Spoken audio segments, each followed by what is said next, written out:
नमस्कार सद्गुरु। मैंने चुंबकीय भूमध्य रेखा के महत्व के बारे में पढ़ा है और प्राचीन काल में उस रेखा पर चिदंबरम, नटराजन मंदिर जैसे रहस्यमय स्थान कैसे स्थापित किए गए थे। साधकों के लिए चुंबकीय भूमध्य रेखा क्यों महत्वपूर्ण है? जब हम चुंबकीय भूमध्य रेखा कहते हैं तो हम उत्तरी ध्रुव और दक्षिणी ध्रुव के एक तरह से शून्य प्रभाव की बात करते होते हैं। चुंबकीय भूमध्य रेखा यानी कि न तो उत्तर के और न ही दक्षिण के खिंचाव का आप पर अधिक असर है। आप एक ऐसे स्थान पर हैं जहां असर लगभग शून्य है। तो जब आप चुंबकीय भूमध्य रेखा पर हों तो यह आपकी ऊर्जाओं को ऊपर की ओर उठने देती है। यह ज्यादा आसान हो जाता है क्योंकि कुछ भी टेढ़ा नहीं है। अगर आप उत्तरी क्षेत्र में हैं तो उत्तरी खिंचाव एक खास तरह से मौजूद होगा, तो आपका सिस्टम हमेशा उसके साथ तालमेल में होने की कोशिश करता है।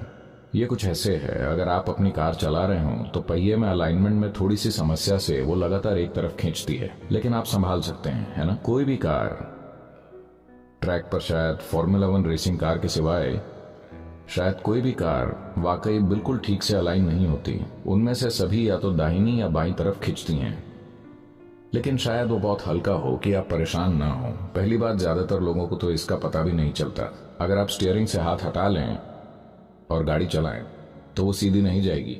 थोड़ी दूर वो सीधी जाएगी और फिर तिरछी, और फिर सड़कें भी अच्छी नहीं हैं।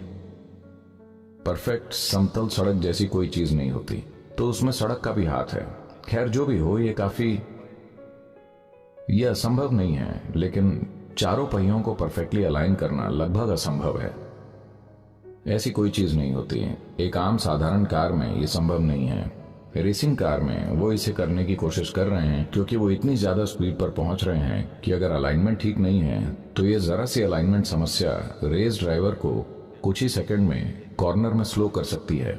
तो वो इसे परफेक्ट बनाने के लिए काम कर रहे हैं, बिल्कुल सटीक अलाइनमेंट। मुझे नहीं पता कि क्या उन्हें भी वो बिल्कुल सटीक अलाइनमेंट हासिल हो पाता है या नहीं, लेकिन लगभग सटीक अलाइनमेंट से वो काम चलाते हैं। तो जब आप चुंबकीय भूमध्य रेखा पर होते हैं तब आप चुंबकीय दृष्टि से लगभग सटीक अलाइनमेंट में होते हैं। इसका मतलब है कि उत्तर की ओर कोई खिंचाव नहीं है और दक्षिण की ओर कोई बल नहीं है, जिसका मतलब है कि आपकी ऊर्जा ऊपर की ओर उठने के लिए ज्यादा आजाद है, और अब केंद्रीय बल के कारण भी ये ऊपर की ओर उठती है। इसका मतलब कि जीवन अपने सर्वश्रेष्ठ पर नृत्य कर रहा है। तो वहां पर नटराज को यह दर्शाने के लिए स्थापित किया गया कि यहाँ जीवन अपने शिखर पर है। अगर आप वहां हो और सही चीजें करें तो आपका जीवन अपने नृत्य के चरम प्रदर्शन पर होता है। जब हम डांस कहते हैं तो हम हमेशा सोचते हैं कि मैं नहीं जानता कि आप क्या सोच रहे हैं। मैं नहीं जानता कि आप रॉक एंड रोल किस्म के हैं या हिप हॉप किस्म के हैं या बॉलरूम किस्म के हैं या भरतनाट्यम किस्म के हैं। हम नहीं जानते कि आप किस किस्म के हैं, क्योंकि जब हम डांस कहते हैं तो उसका मतलब अलग अलग लोगों के लिए अलग अलग होता है। तो मुख्य रूप से नृत्य का मतलब उल्लास है। अदाओं के साथ ये और वो करना, ये नृत्य नहीं है, ये बस दिखावा है। नृत्य का मतलब उल्लास है। जीवन अपने सर्वश्रेष्ठ पर है। तो आज भौतिक वैज्ञानिक सब एटॉमिक कणों के खेल को कणों के नृत्य के रूप में बताने की कोशिश कर रहे हैं। और आपको पता है, सर्न के सामने नटराज की मूर्ति को स्थापित किया गया है।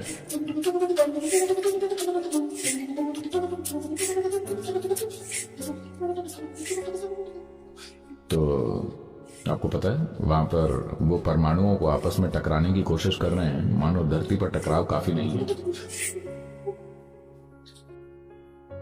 So that is indicative of the dance of subatomic particles which makes the whole existence happen the way it is. ये सबएटॉमिक कणों के नृत्य को दर्शाता है, जिससे पूरा अस्तित्व वैसे घटित होता है जैसे वो है। तो क्योंकि वहाँ चुंबकीय बल शून्य है, तो दोनों तरफ से कोई खिंचाव या धक्का नहीं है, और उस अक्षांश पर काम कर रहे सबसे ऊंची अपकेंद्री बल के कारण करीब करीब ऊपर की दिशा में जीवन अपने शिखर पर होता है। और अगर आप अपने जीवन के साथ सही चीजें कर रहे हैं तो आपका जीवन बहुत उल्लासमय होता है।